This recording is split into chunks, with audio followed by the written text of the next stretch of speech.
গীতা জয়ন্তী একটা তিথি, সেই তিথি অনুসারে হচ্ছে। যেমন এবারে 7ই ডিসেম্বর বিয়ের ডেট, আবার বউ ভাতের ডেট পড়েছে, কিছুটা রেখাপাত করবেই, কিন্তু গীতা জয়ন্তী তো পাল্টানো যাবে না।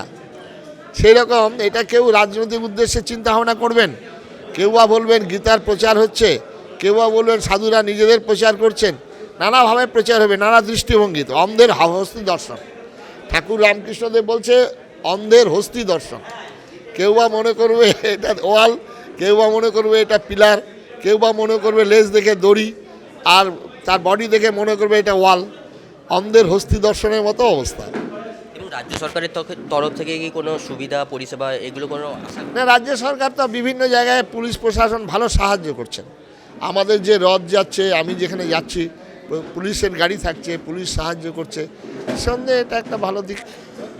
বিরোধিতা এখনো পর্যন্ত হয়নি।